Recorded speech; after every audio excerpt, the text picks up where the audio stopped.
All right, here we go, here we go, here we go. Give me two. Give me two. Man, I have got to know this guy because we get to do a lot of stuff together, and I was actually on the interview committee that hired Grant McCaslin. I said, I'm going to tell you right now, if you put all the coaches that we interviewed in a room, and you say, okay, fight your way out, whoever comes out gets the job. I said, I'm betting my money on Grant McCaslin.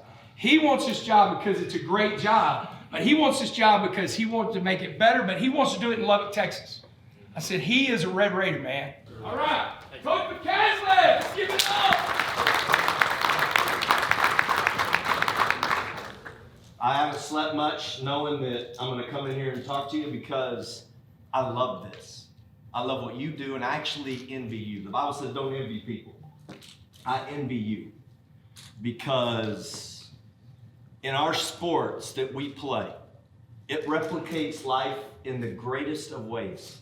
I envy you because you play a sport, and I believe this with all my heart because it's like the foundation of everything I believe in. It says if you love something, you should lay your life down for it.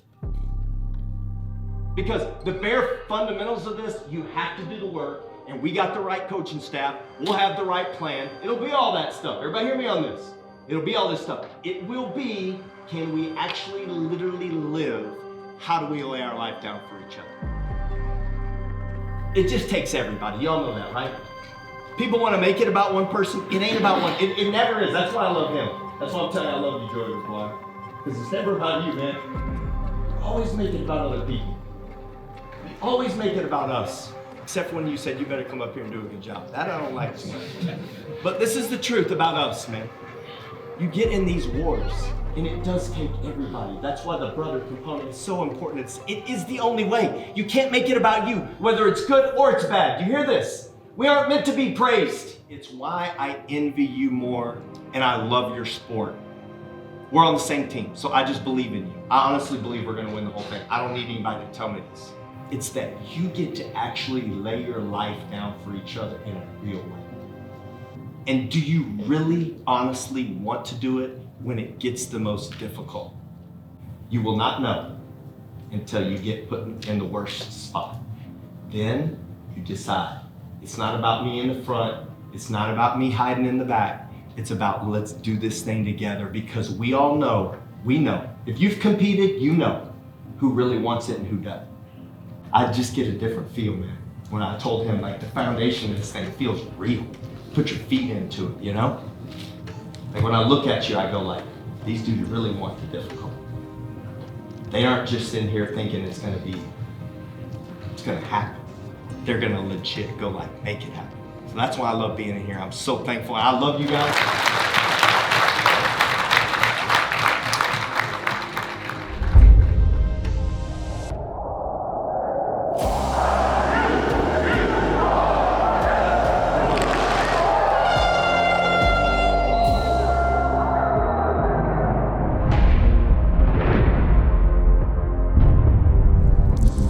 Biggest difference is offensive and defensive line and how many guys we have that have played college football.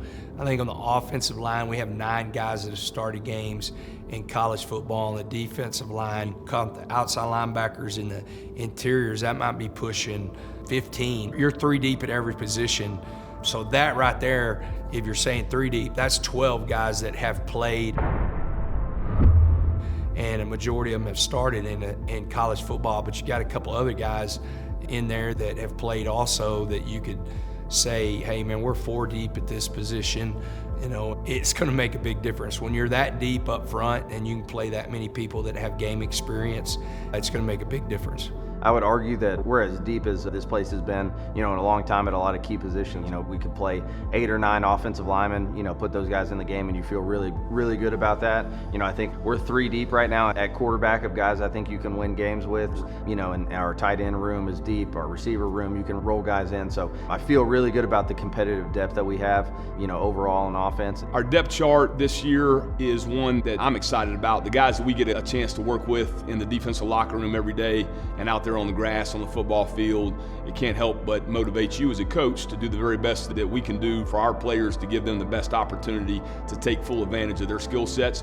We do have good depth this year. We've got experience. We've got, the first, second, and third level of defense. We've got guys that have played a lot of football. We've got guys that are playmakers. They've made plays, and they've done it on big stages in Division I, FBS, Big 12 action. So it's exciting to get a chance to know that we've got guys, have played key roles in the past, and we're looking forward to using their experience and drawing on their leadership as we go into the 2025 campaign. And then it's great for the guys that maybe are in supporting roles or backup roles, or younger guys that are trying to still develop their game, to be able to draw on those experiences. And when a team is a player-led team, that's the best type of team, and I think we have a chance to have a player-led program this year.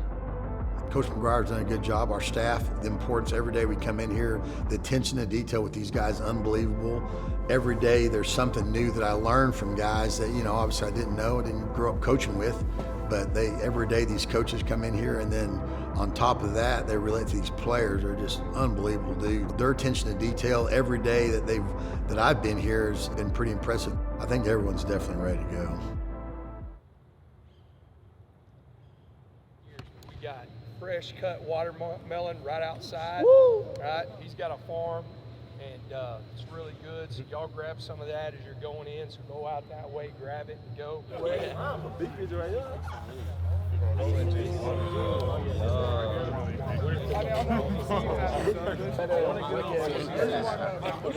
Let's go. Go down on my list. Give me some. Yeah. That's it. There you go. A little salt. That's an old South deal. Yep, that's how you do it right there. That's how you eat watermelon. Dirty South, boy. Look out now.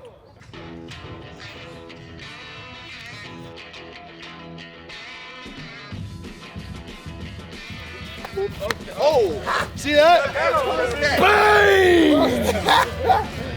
Me and my teammates we had some good ways to bond. We've been able to hang out outside of the facility. Everybody just getting out the house and being able to go over to Barron's and just kick it and have a good time.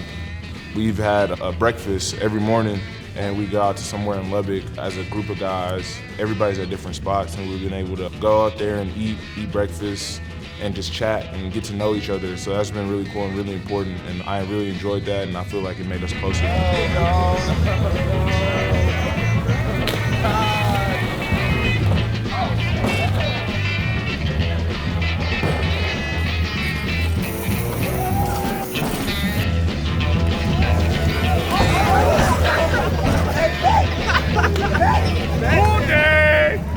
I feel like that off the field bond is the most important thing, because if you know someone on a personal level, you're gonna play so much harder for them every single Saturday, every practice, every snap that you're on the field. You're gonna play so much harder for him because you know what that person got going on back home. You know how that person is off the field. You want to make sure that person gets to where he wants to be, so you're not gonna slack off and miss a play because you want this person to be successful. So you know if you mess up, that person not gonna be able to get to where they want to be. McGuire does a really good job with, giving us the opportunity to go and break bread with each other, and I think that's a big thing because you get to learn about, somebody else, somebody new, or deeper your connection with somebody you know, not just on the football field, off about their family, kind of what they care about, who they care about, and it makes them important to you. It makes who they care about important to you because you care for them.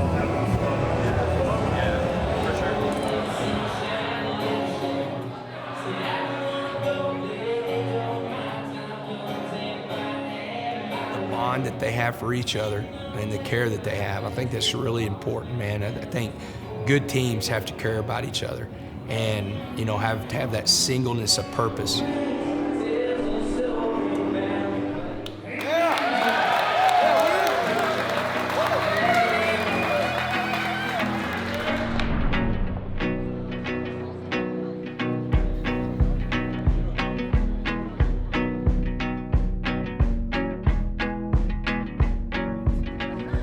How long have you been a Tech fan? Forever. I've been a Tech fan for over 20 years. I'm actually from Lubbock. My parents met here, so I've been a Tech fan my whole life. I'm born and raised in Lubbock, so 44 years. Bro, I love Patty Mahomes. So he came here, I wanted to come here. That's the biggest effect. And then now, the culture of being inside that stadium, hearing everybody scream, and tortillas, yeah.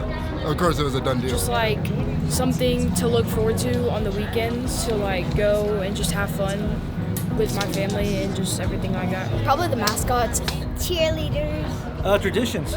Gotta love traditions. Tortillas, of course it's tortillas. Everybody loves tortillas. That first game is gonna be insane. I think brand has always been something they focused a lot on. You know, that's something that's always resonated. And I think even with them wanting to cancel the tortilla toss, I don't think it's gonna last. We seem to be the underdog. No matter how well we think we're doing or what we're doing, we seem to always never get that break, never get that chance, and we prove ourselves, and you feel like you're always still having to come from underneath.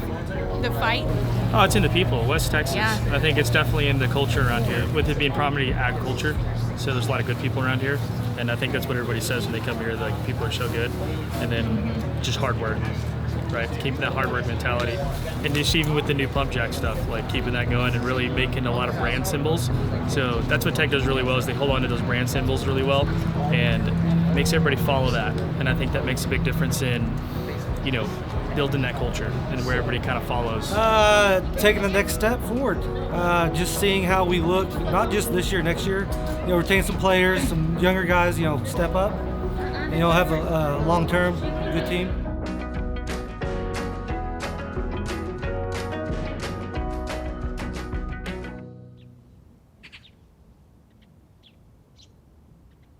Never allow anxiety to replace what you know is true. What's truth? You're okay. What's truth? Yeah, you're sore, but you're okay. Allow the way you think to help you be your best when your best is required. Embrace the pressure.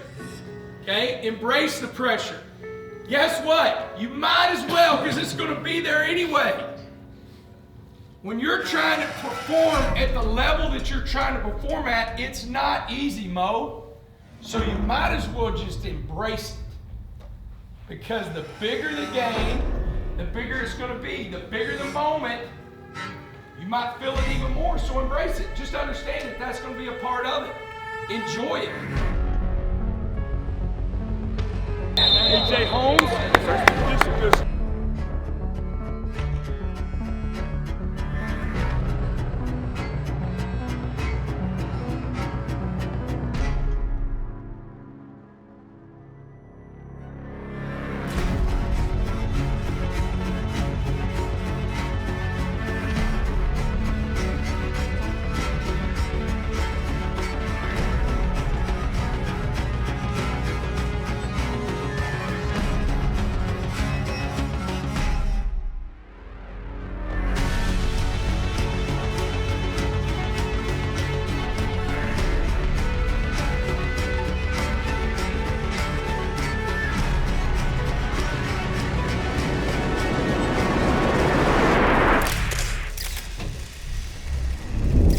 Say it in the last probably month. I've never been more excited about a season for a lot of reasons. Roster talent, but more than anything, just the men that we brought in to this building and the growth of the guys returning and all the new guys.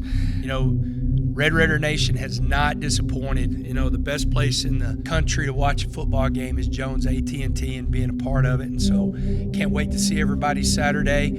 We'll be ready. We got work to do. Got a big week. I know the guys are really excited, but cannot wait to get to Saturday and finally get this season underway. Now it's time for us to really sustain success and do it year after year, for everybody in the Big 12 to understand that they've got to deal with Texas Tech if they're going to want to be in the Big 12 championship game. And so I would just encourage people to turn it up, you know, several notches. Let yourself get excited, be loud at the games. It's all West Texas, baby. You know, make that stadium an intimidating place for our opponent. That's the biggest thing we can do at this point, is just show up, be there, and bring that energy that we need to have. The Red Raiders have waited 100 years for this kind of chance. It's time.